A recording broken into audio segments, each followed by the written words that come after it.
முதல்ல மீனை வந்து நல்லா கழுவிக்குவோம். 1க்கு 2 டைம் நல்லா கழுவிக்குவோம். இல்லைன்னா ஒன்றுமே பண்ண முடியாது.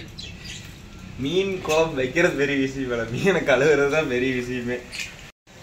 ஆக்சுவலாக எனக்கு மீன் குழம்பே வைக்க தெரியாது. எங்கள் அம்மா ஊருக்கு போயிடுச்சு, அதனால நான் மீன் குழம்பு வைக்கிறேன், அவ்வளோதான்.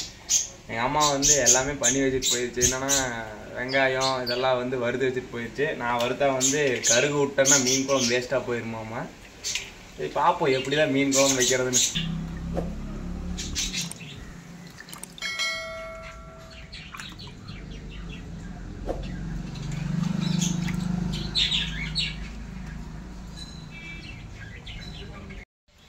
நான் ஃபஸ்ட்டே சொன்னேன், எங்கள் அம்மா பாருங்கள் ஃபஸ்ட்டு வந்து இந்த வெங்காயத்தை வந்து வதக்கி வச்சிருச்சு காலையில்.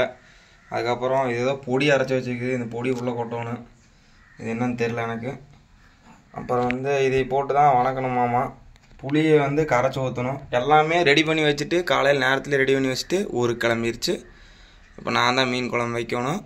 நல்லா வச்சிடலாம். ஃபஸ்ட்டு வந்து மிக்சியில் போட்டு இதெல்லாம் அரைச்சிடலாம். ஒட்டுக்கா நல்லா நைஸாக அரைக்கணுமாமா. எங்கள் அம்மா சொல்லிட்டு போயிருக்காங்க. இந்த பொடியை வந்து இந்த வெங்காயத்து கூட ஆட் பண்ணி அரைக்கணும். தெரிஞ்சு இது ஒரு மசாலா, அவ்வளோதான். எல்லா சமையல்காரங்க சொல்கிற மாதிரி தான் தேவையான அளவு வந்து தண்ணி ஊற்றணும். எவ்வளோ ஊற்றணுன்னாலும் தெரியாது, எல்லோரும் சொல்கிற மாதிரி நானும் தேவையான அளவு ஊற்றுறேன்.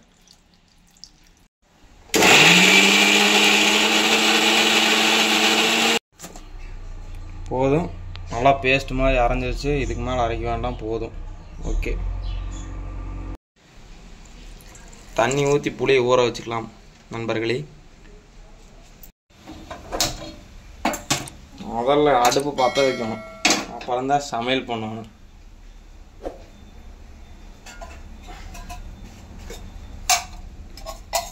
நெக்ஸ்ட் ஒரு 2 ஸ்பூன் எண்ணெய்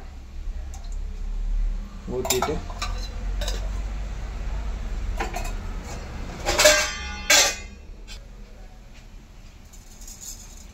கடுகு போட்டுக்கணும். கடுகு பொரிஞ்சிருச்சு. அடுத்து வந்து இந்த வெங்காயத்தை இதெல்லாம் போட்டுக்கலாம். நல்லா தெரிக்குது. இதெல்லாம் போட்டு ஒரு தொலாவி விட்டு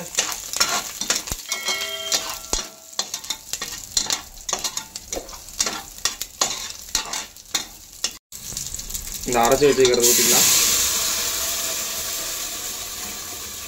ஆக்சுவலாக சிம்மில் வச்சுக்கோணும். ஓகே,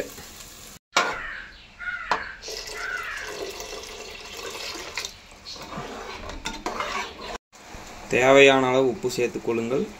எவ்வளோ சேர்த்தோன்னு தெரியாது, குத்து மதிப்பாக போட வேண்டியது. புளியை நல்லா கரைச்சிக்கோணும்.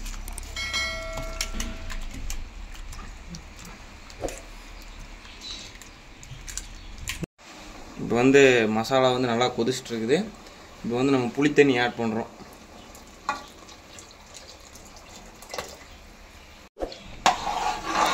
நல்லா புளி தண்ணி ஊற்றிட்டு நல்லா கலக்கணும். நல்லா கிண்டி விடுங்க, அப்போ தான் நல்லாயிருக்கும். ஓகே, நெக்ஸ்ட்டு வந்து நல்லா கொதிக்குது. மீனை ஆட் பண்ணிக்கலாம்.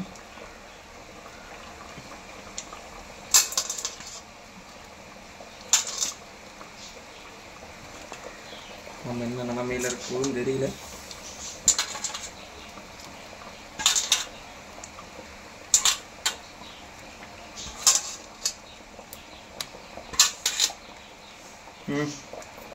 ஓகே மக்களே, நல்லபடியாக மீன் குழம்பு ஆயிடுச்சு. இப்போ வந்து நல்லா கொதிக்குது.